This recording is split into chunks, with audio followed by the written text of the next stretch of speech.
Oh, hey, nerds. How's everybody doing today? You feeling good?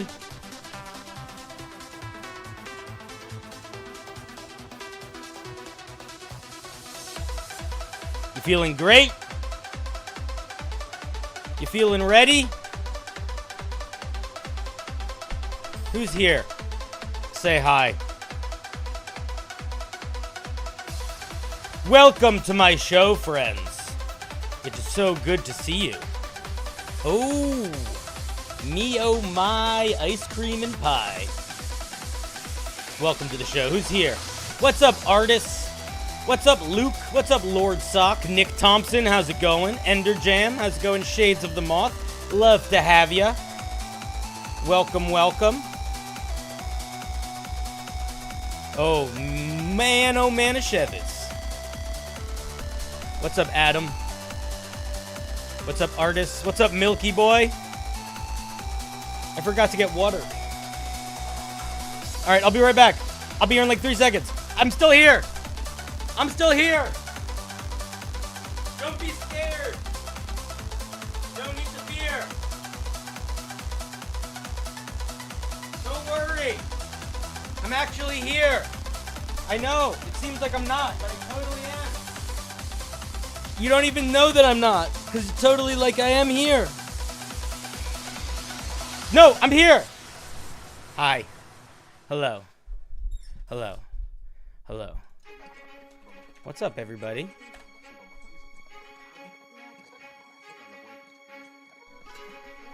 I don't want to... I'll stay hydrated. Fine. I seem like I don't want to stay hydrated. Shut up. All right, no, that's a reasonable thing to say. How would you flavor either a monk or fighter to make them the most like Iron Fist? I would probably go monk, and I would either my first thought was I would go Way of Mercy monk, because Way of Mercy monk gets these ways of like hyper empowering their punches. That's probably what I would do. Open hand would also be good, even though you're not actually getting like glowing fists. You are getting powers that you could mechanically translate into you having like punchy glowing fists, you know? You could also just give them iron fists too. That's true. Artist, thank you for the bits. Wild Pappy and Psychological Villain, thank you guys for the resubs. Afternoon and hi to both of you. Did I get a trim? No. I thought my dog got a trim. I thought I was being a crazy person.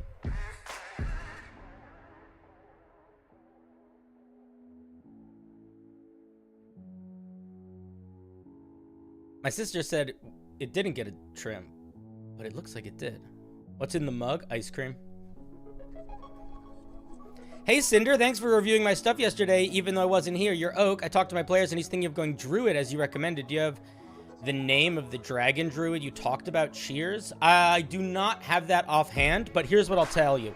If you go to Reddit, and you go to the subreddit Unearthed Arcana, and you go to the search bar, and you type in dragon druid, you will probably find between 3 and 30 different iterations of dragon druids. And then you and your player can like go through them and figure out which one you think is going to work the best for you in your game.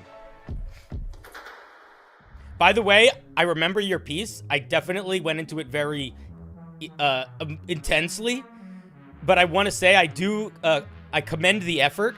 I think that as a dungeon master, one of the best things that we can do for our players is try to make something for them. So even though the piece itself probably would need a lot of work, I think it's a very good thing to do, you know, man? So so keep on thinking like that as a dungeon master, and you're gonna kill it. Tradosio, thank you for the resub. You support on both teams? Hell yeah.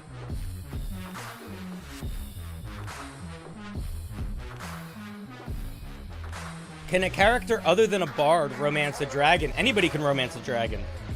It's the power of dice. So we're doing a homebrew review stream tonight. If it's your first time hanging out with me during one of the homebrew review streams, let me calm down, light in the background. then basically the way that it works is if you're watching on YouTube, there's a link in the video description, and if you're watching on Twitch, there's a link in the thing, and I think it works, right? Somebody looks like they tried it.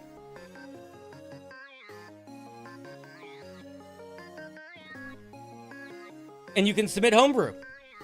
And in a little bit, after we hang and do some answering questions and nonsense, we'll pull up a wheel.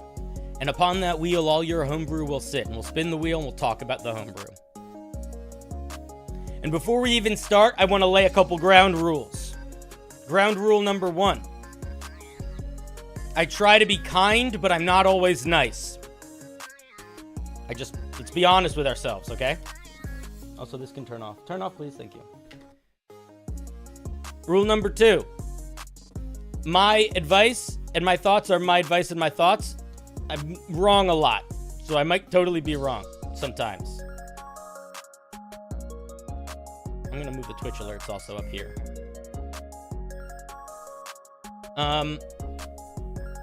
Rule number 3. If you're here to show off, you're going to have a bad time because I'm going to find some feedback to give you.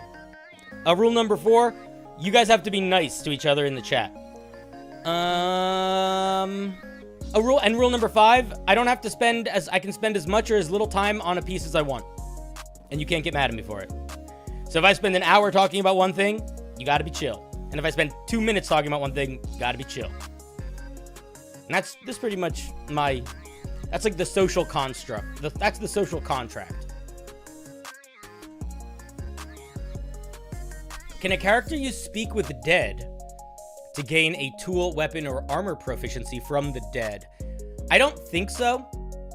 You would have to cast Speak with Dead enough that the dead would be able to answer enough questions to take you through the whole process of learning a new skill.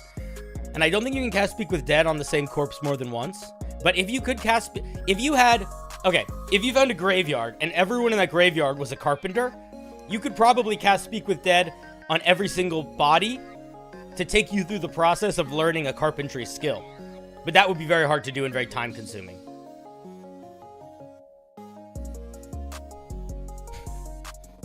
But in theory, with enough time and enough bodies that hold the same old knowledge, I think the answer is yes. But it would be a tedious thing to do. It's a good question, though, yeah. 1 per 10 days. Oh, so you really only need... Well, if you want to cast it multiple times a day, you would still want a big horde of dead that you could cast it on. Because you want to be casting it probably... Realistically, you're asking, what, 3 questions a day? 5 questions a day? One of those 2? That's not a lot of learning if they're needing to be the teacher. So, you'd want to be able to cast it at least 4 or 5 times every day, I think.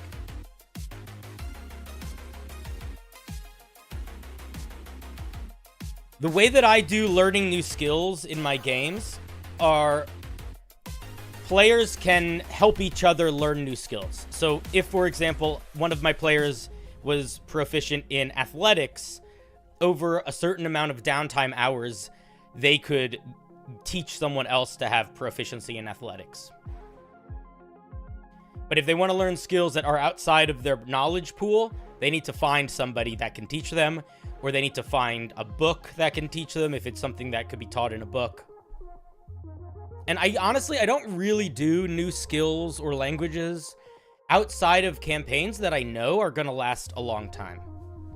Like, the campaign that I'm running right now for my home game is so fast-paced that I don't think it would make sense to incorporate one of those mechanics, because they're speed running an adventure, basically. And it's very fun. It's a cool pace to take.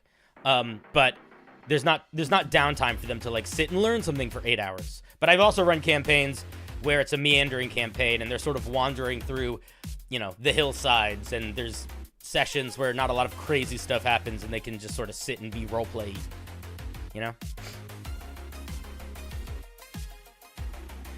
What is request a quest on the channel points?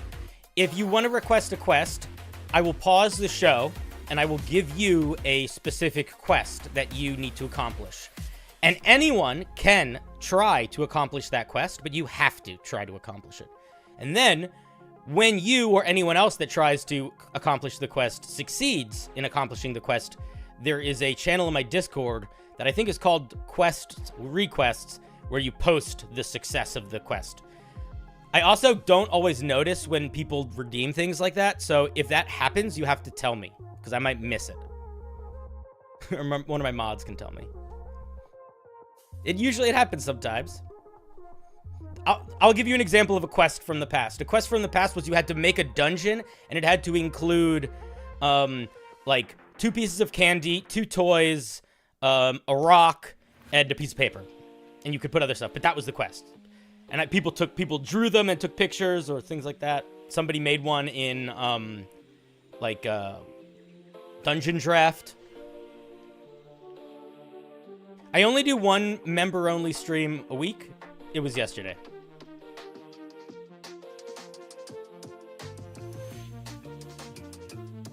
It also should say in the title of the video, Open Forum! Submit your homebrew here!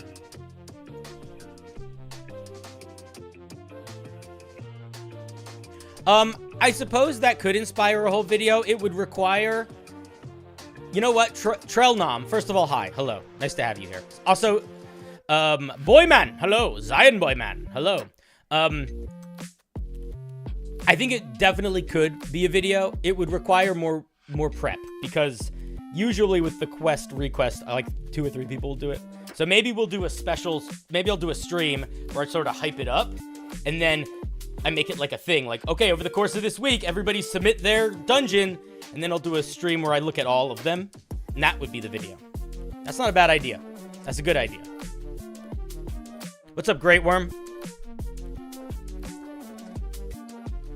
Oh man, I had something I want to talk to you guys about, and I completely forgot what it was. And I went to write it down, and I didn't write it down. And now I'm annoyed. That's okay.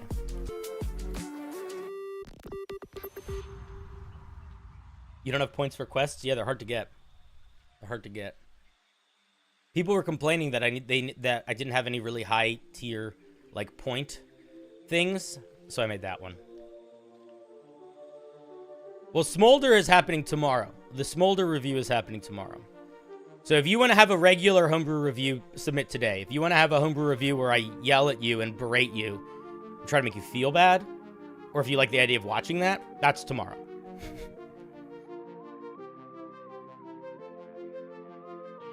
What do I want to cook for dinner? I had chicken and rice from the halal food truck. It was lovely.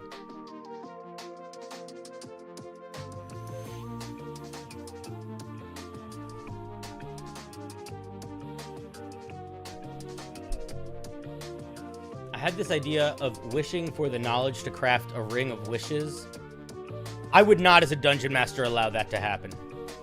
That seems like a wishing for more wishes situation.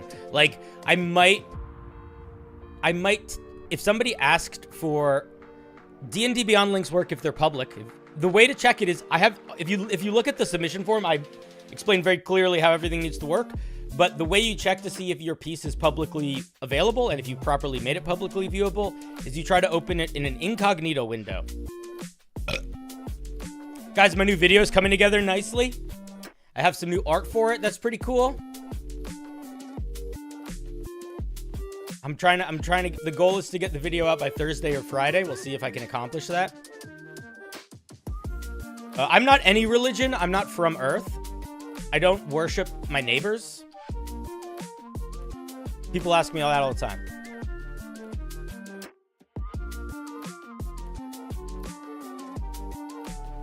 But I do love halal food. But I like most food.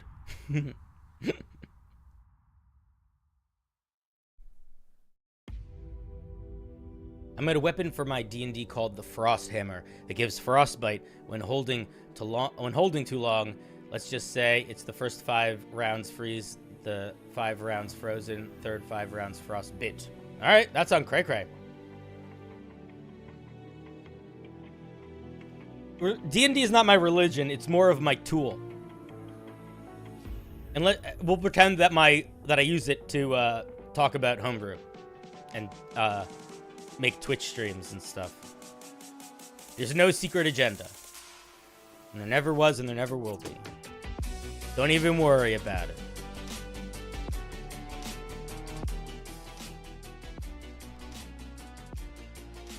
Fix the link now? What link is broken? Oh, your link. Got you.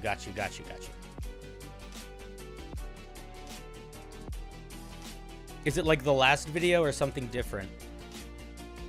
It's pretty different. It's a different format of video than I've ever made before. I'm trying to figure out ways I can make videos that are entertaining and I can make that won't take too long to make. Like I can make over a week. But also feel kind of distinct. Like I really don't want to make things that just feel like every other balding bearded dude that's a talking head talking about D&D. There's a lot of those, you know.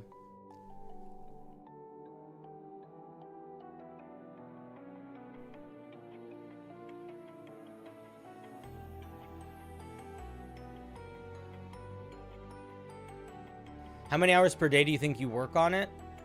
Today I worked on it most of the day.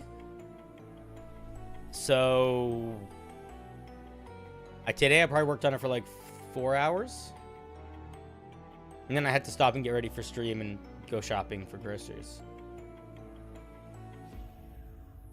So I worked on it for like 4 hours today, give or take. I think it's taking longer than it needs to. I think I'm slow with the editing process. Was that a jab at D&D Shorts? I love D&D Shorts. If somebody else was doing a jab at D&D Shorts, don't be mean. He's a sweetie.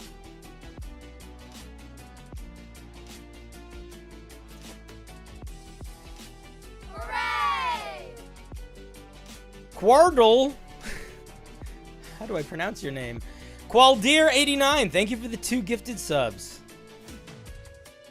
My sorcerer always asks for a staff to allow him to add his proficiency to the damage caused by fire-based spells.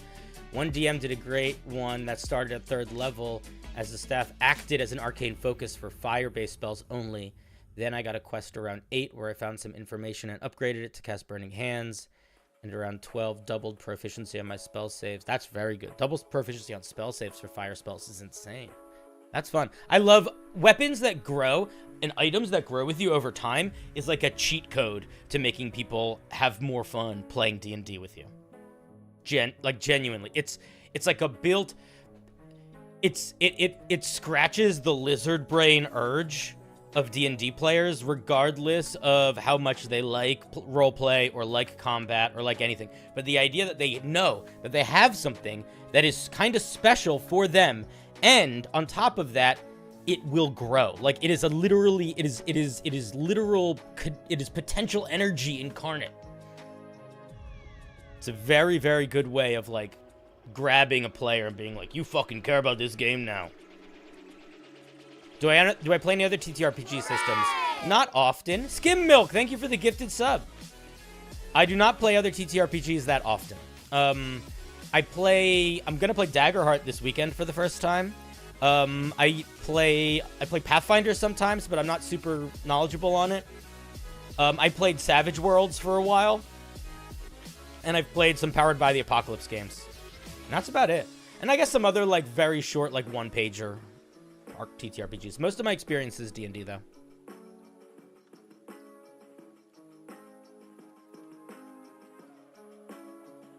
You can ask questions. We're hanging out. Usually we hang out till around 7:30 and then we start because I want to give people time to submit their homebrew. How would a character who is decaying over time work? Like combat stat-wise? I don't think a character like that would work unless that was like a built-in part of the game where it was happening to all the characters, or the player was very comfortable with that if you were going to do it mechanically. Because the D&D is designed for your character to get stronger over time. So having your character get weaker over time, I think could be interesting if it's like happening for everybody, but if it's just happening for one player, it could lead to a lot of frustration or weird power balance things. And there are other game systems that are more about your character sort of starting up and like going down over time. Like Call of Cthulhu is a game like that, where your character just gets worse and crazier and falls apart over time. But there's other ones too.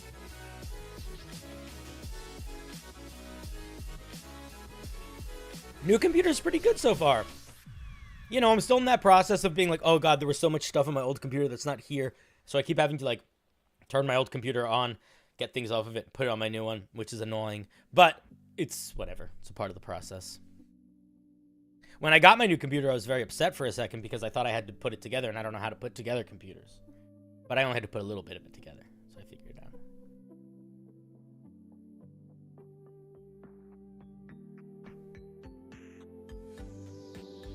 A barb sub that uses intelligence. So here's my pitch for a barbarian subclass that uses intelligence. This is it, okay?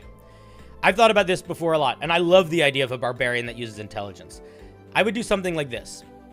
I would make it so they could... I think there's a couple ways to treat it, but I think one is their third level feature, like the subclass feature, is that the first thing that happens is you switch your strength for your intelligence.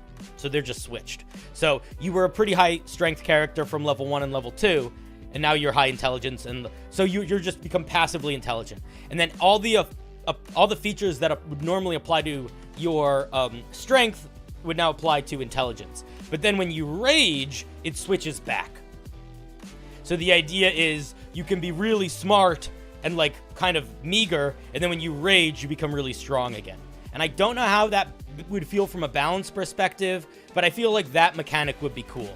And it would almost be a good way to think about it. Most barbarians are designed in a way where their power activates when they rage. Like they get a rage, but it's better in some way. The beast barbarian gets claws. The wild magic shoots out wild magic. The zealot does extra damage. So this barbarian would kind of be the opposite.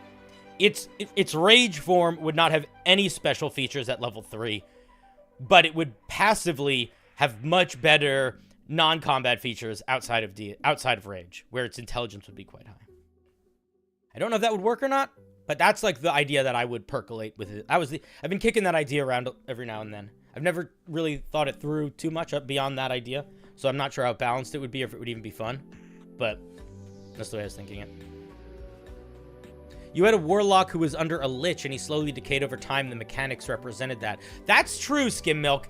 You know what you could do? You could pick a class or a subclass that's powers sort of manifest in weird ways, like the undead warlock or the aberrant mind sorcerer. And so mechanically they're getting stronger, but sort of from a roleplay perspective and the representation of the mechanics are them like becoming more foul and gross and twisted. You can repeat questions if I ignore or miss them. I don't know if I ignored it. I usually don't ignore them unless they're ones that are like 3 paragraphs long or weirdly offensive or stupid. But I try not to ignore them. Hey Cinder, what do you think of a subclass based on Abel from the SCP? And what class should it be? I think it wouldn't. I think it already exists, man. It's the Zealot Barbarian. The closest, like, what makes Abel? Like, I'll tell you what. If you went, here's how you'd be Abel.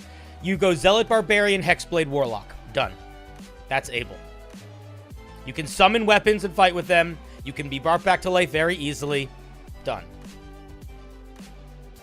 Because if you're going to make it stronger than that, if you're going to make it, like, more invincible, more regenerative, I think you're starting to enter the realm of this shouldn't really be a character. Cinder, what do but a Hexblade Warlock, or any Pact of the Blade Warlock, but Hexblade I think would just be simple. Plus Zealot Barbarian, boom, done, you're able. What do I do if my party feel too powerful for their level? I kind of made them a bit powerful because some of them are new players, and I want to try doing an actual challenge now. It depends on where their power comes from. I'm not sure what you mean by made them too powerful. A mistake that and I think many people make very early on in their D&D games is they're very eager to give their players, like, cool magic items and stuff. So, you know, the first, like, long-term D&D campaign I ran, I gave the Warlock Black Razor, which is an amazing legendary weapon, at level, like, 9, which is stupidly early. And I did kind of that with all of my players, because I was just excited to give them magic items. And it was really fun, but it definitely led to the situation where, in order for me to challenge them, the fights were so swingy, because they could hit so fucking hard, but they still didn't have insane hit points. So they would go down all the time. But it was fun. It was really fun. But depending on how you made your characters too powerful, you kind of just have to up the challenge. You know, just pick monsters that are a little higher CR. And it kind of depends on how you overpowered them. But you can always boost monsters. You can also always add more monsters. Or you can tweak the monsters. Like, if your players are really powerful because they're all insane spellcasters, introduce a faction to your world that are like anti-magic people. That are like, they're like the null, what are they called? They're like the blanks from Warhammer 40k, where they are just sort of like, it's not that they're immune to magic, it's like they're on a different frequency than it. So like, not only are they just immune to all spells, like, it's not even immunity to spells, they literally can't see illusions. If they try to wield a magic weapon, it doesn't work. They are like just not connected to magic. But that is really fucking scary to fight if your party's all wizards and sorcerers and bards. Even though it's not necessarily all good.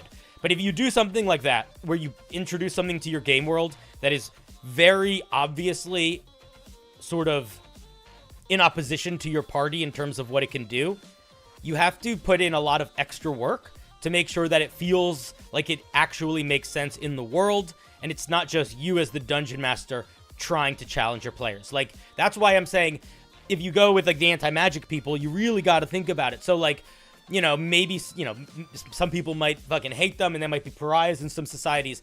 Organizations might hire them to use their skills to, like, you know, avoid, like, to, you know, maybe they're hired to speak on behalf of normal people to fey creatures, because they can just talk to fey creatures like normal people, because they're not affected by any of the magic of the fey.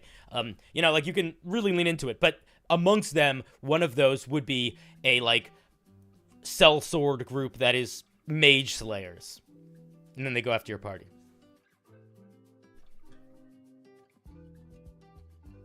I gave a luck blade. That party that I gave Black Razor to also had a luck blade.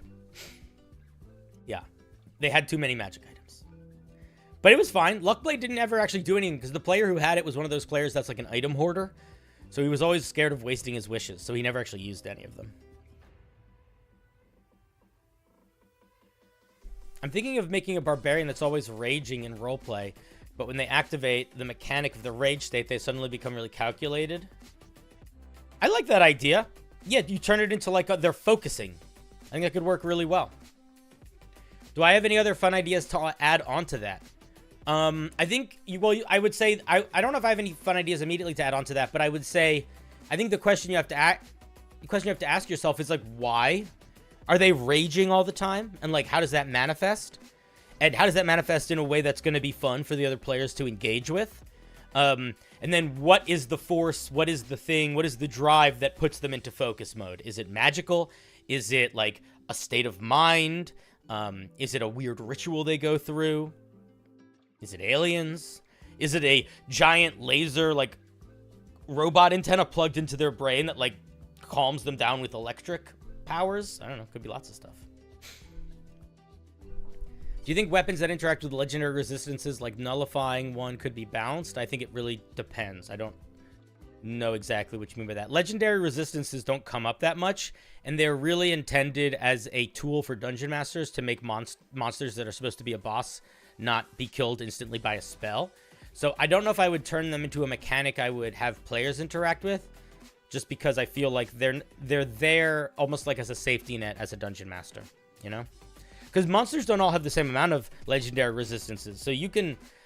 Here's a spoiler alert. You can decide how many legendary resistances your monster has, like, in the middle of the fight, for example.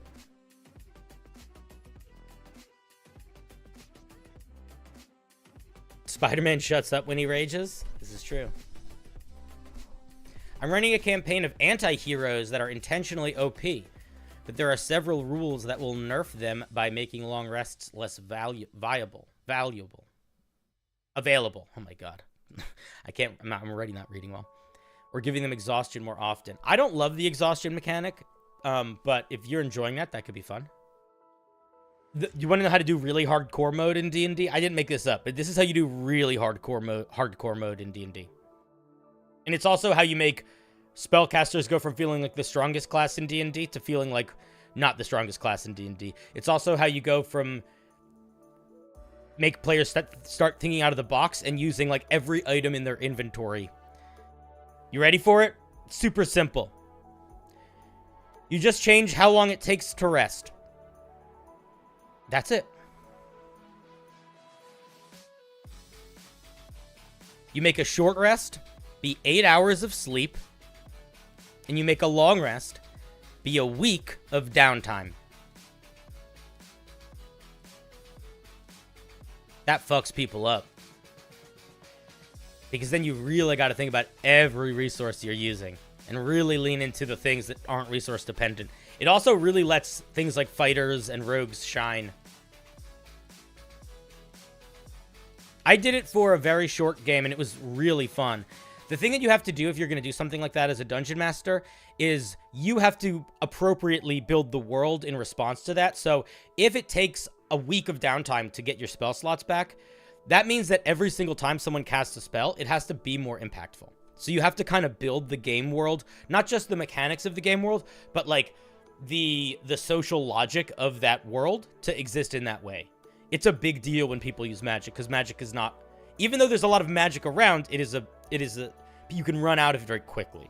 And so you have to sort of build, and you really lean into giving them tools that they can buy, or magic items they can use, expendable resources. You give them a lot more, like potions and oils that they can put on their weapons, and spell scrolls, and it becomes a little bit different of a game, but it's actually, I think it's really fun. Somebody read the DMG? Yeah, I said I didn't make it up, man. I'm not taking credit for it. It's just saying it's good. Yeah, I haven't, to be fair, I have not read the DMG cover to cover, and I have not really even cracked it in a while. But there was a while when I was very religiously reading the D&D books.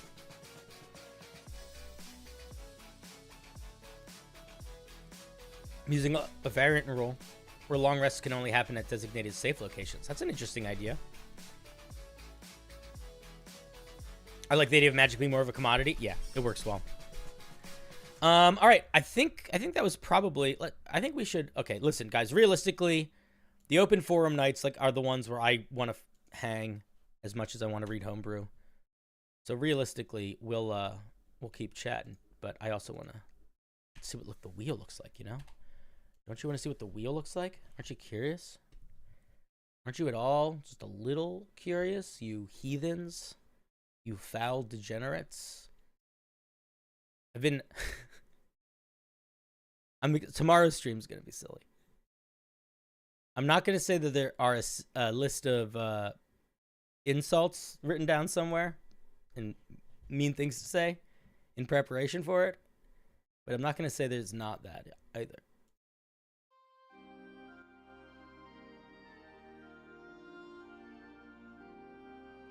You're scared? Hooray!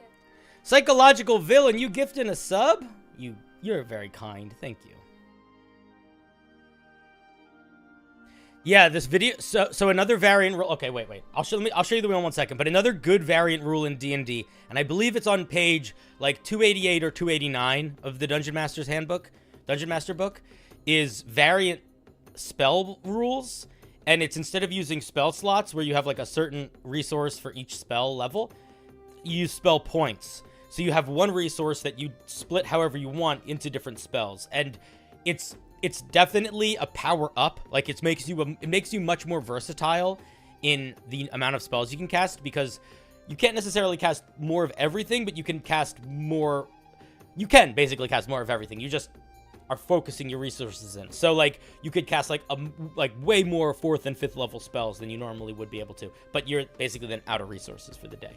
But it's a really cool way to make magic use feel different. And in a bunch of home games that I ran and a home game that I played in, I give it as an option for anybody that wants to be a sorcerer. Yeah, gem jar, exactly the same.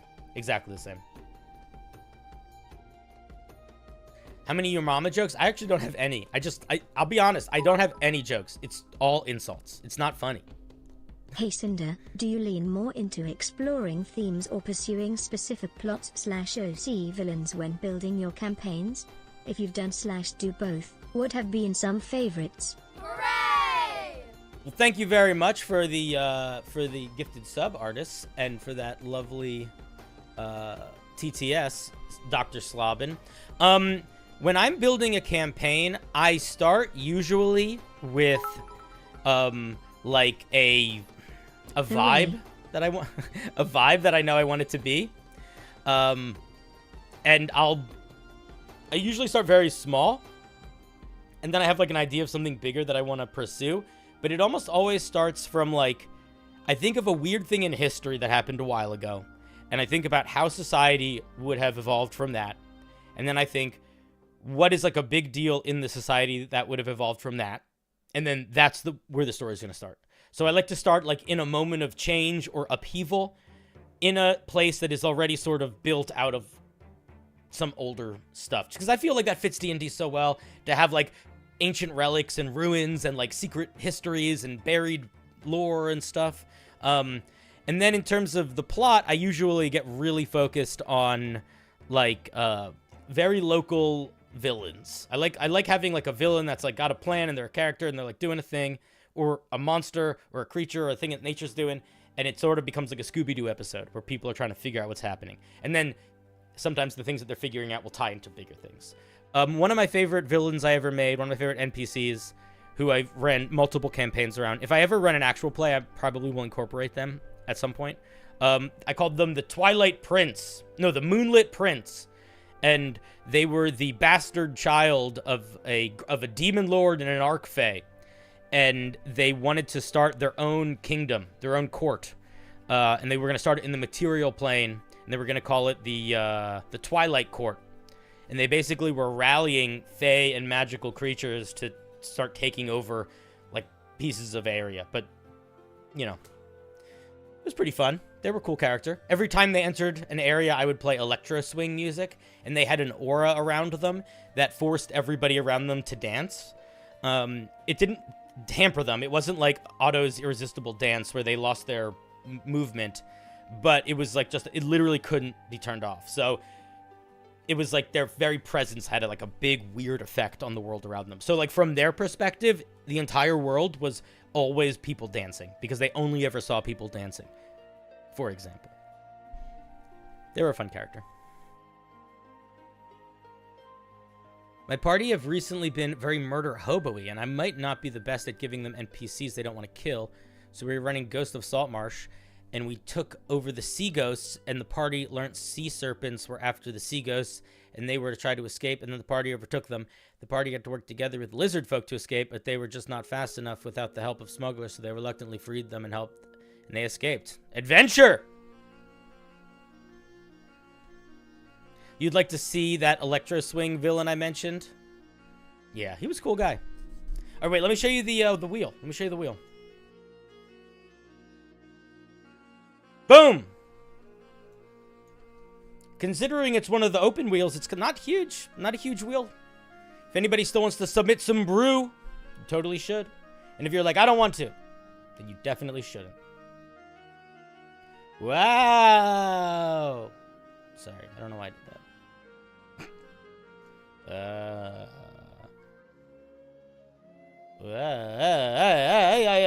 Oh, why can't I do this in weird ways? Look, I can't normally.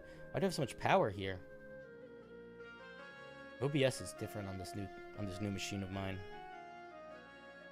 I know I fucked it up. No, it's perfect. Okay. You submitted? Nice. All right, let me see if there's anybody else that submitted since I put the wheel up. Who's the bottom? Devilman! Who's the bottom here? Oh, a couple new people. Lovely. Look at these glorious creatures. They have no idea what they're putting up out. They have no idea what offering they're making to what glory they're about to embrace. It's good stuff. Are you on the wheel under Dawn? Yeah, probably. I don't know. Are you one? Is your name here? You can see it as clearly as I can. You submitted tonight because you missed yesterday? That's okay. It's a pixel off. I'm going to leave it that way because I feel like it's going to make me feel better about myself.